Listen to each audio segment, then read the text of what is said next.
അഊദു ബില്ലാഹി മിനശ് ശൈത്വാനിർ റജീം. ബിസ്മില്ലാഹിർ റഹ്മാനിർ റഹീം. അസ്സലാമു അലൈക്കും വറഹ്മത്തുള്ളാഹി വബറകാതുഹു. മൽഫുസാത്ത് സയ്യിദ്നാ ഹസ്രത്ത് മസീഹ് മൗഊദ് അലൈഹി സ്വലാത്തു വസ്സലാം.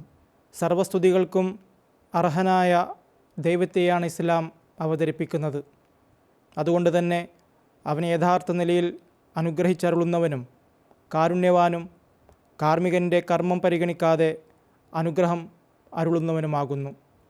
ഞാൻ പറഞ്ഞതുപോലെ മാലിക് യൗമിദ്ദീൻ എന്ന ഗുണം വിജയം പ്രദാനം ചെയ്യുന്നു. BA പാസ്സാവുന്ന ഏതൊരുവനും ജോലി തീർച്ചയായും ലഭിക്കുമെന്ന് ഏൽക്കാൻ ലോകത്തിലെ ഒരു ഗവൺമെൻറ്റിനും സാധിക്കില്ല. എന്നാൽ അള്ളാഹുവിൻ്റെ ഗവൺമെൻറ് സമ്പൂർണ്ണ ഗവൺമെൻറ്റാണ്. അളവറ്റ നിധികളുടെ ഉടമസ്ഥനാണവൻ. അവൻ്റെ സന്നിധിയിൽ ഒന്നിനും കുറവില്ല. കർമ്മം ചെയ്യുന്ന ഏതൊരുവനും അവൻ വിജയം നൽകുന്നു. അവൻ നന്മകൾക്കും ഉദാരപ്രവൃത്തികൾക്കും പകരമായി ചില ദൗർബല്യങ്ങളും ന്യൂനതകളും മറച്ചു വെക്കുകയും ചെയ്യുന്നു. അവൻ സദാ കാരുണ്യത്തോടെ തിരിയുന്നവനും സർവദാ പുറത്തു കൊടുക്കുന്നവനുമാകുന്നു.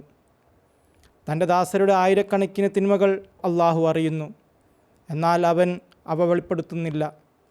അതേസമയം മനുഷ്യൻ യാതൊരു മടിയുമില്ലാതെ തൻ്റെ തിന്മകളിൽ മുന്നോട്ട് ഗമിച്ചുകൊണ്ടേ പോവുകയും അള്ളാഹുവിൻ്റെ ലജ്ജാഗുണത്തിൽ നിന്നും മറച്ചു പിടിക്കുന്നതിൽ നിന്നും ഗുണമെടുക്കാതിരിക്കുകയുമെന്നല്ല, നിരീശ്വരത്വത്തിൻ്റെ ചോരത്തിളപ്പ് കാണിക്കുകയും ചെയ്യുന്ന സമയം വന്നെത്തുന്നു. ഇത്രയ്ക്ക് സാഹസം കാണിക്കുന്ന വ്യക്തിയെ വെറുതെ വിടാൻ അള്ളാഹുവിൻ്റെ അഭിമാനബോധം അനുവദിക്കുന്നതല്ല. അങ്ങനെ അവൻ നിന്ദനാക്കപ്പെടുന്നു. മുഹമ്മദ് ഹുസൈനിൽ എന്തോ തിന്മയുണ്ടെന്ന് മൗലവി അബ്ദുല്ല സാഹിബ് ഗസ്നവിക്ക് വെളിപാടുണ്ടായി. അദ്ദേഹം അത് വെളിപ്പെടുത്തണമെന്ന് മുഹമ്മദ് ഹുസൈനുണ്ടായിരുന്നു. എന്നാൽ അള്ളാഹുവിൻ്റെ ലജ്ജാഗുണം അതിന് തടസ്സമാണെന്നാണ് അദ്ദേഹം പറഞ്ഞത്. പിന്നീട് മുഹമ്മദ് ഹുസൈൻ്റെ വസ്ത്രം കീറിയതായി അദ്ദേഹം സ്വപ്നം കണ്ടു. ആ സ്വപ്നം ഇപ്പോൾ പുലർന്നിരിക്കുകയാണ്.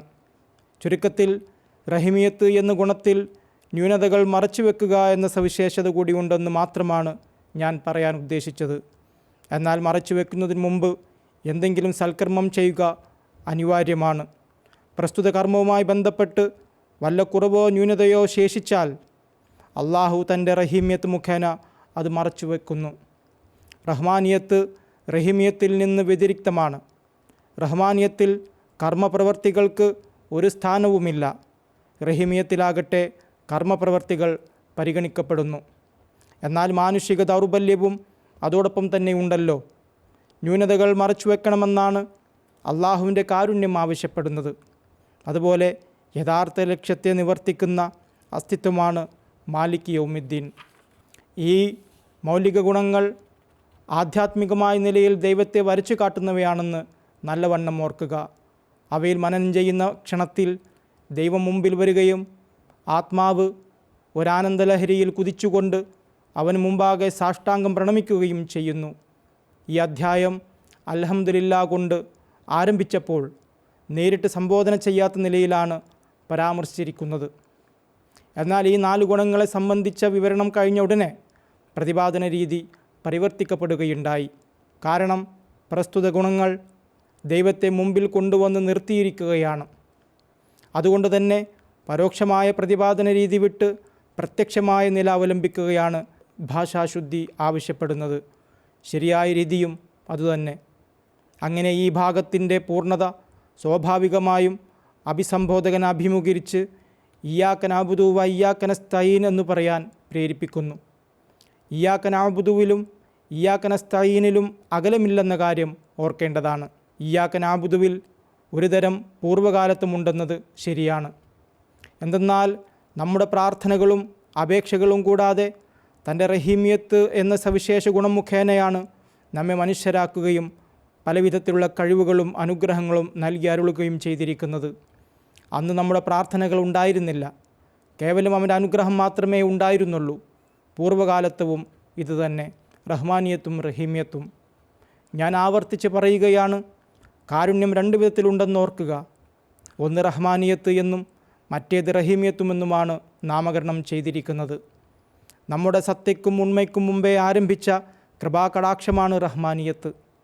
ഉദാഹരണമായി നമുക്ക് മുമ്പേ അള്ളാഹു ആകാശഭൂമികളും സൂര്യചന്ദ്രാദികളും ഭൗമികവും ഭൂമേതരങ്ങളുമായ മറ്റനേകം വസ്തുക്കളും അവൻ സൃഷ്ടിച്ചു.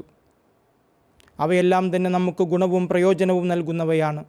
മറ്റു ജീവികളും അവയിൽ നിന്ന് ഫലമെടുക്കുന്നുണ്ടെങ്കിലും ആ ജീവികൾ സ്വയം മനുഷ്യന് ഗുണം എത്തിക്കുന്നവയും പ്രയോജനം നൽകുന്നവയുമാണ്. മനുഷ്യനാണ് അവയുടെ ഏറ്റവും വലിയ ഗുണഭോക്താവ് എന്ന് പൊതുവെ പറയാം. നോക്കുക, ലൗകികമായ നിലയിൽ എത്ര ഗുണനിലവാരമുള്ള ഭക്ഷണമാണ് നാം കഴിക്കുന്നത്.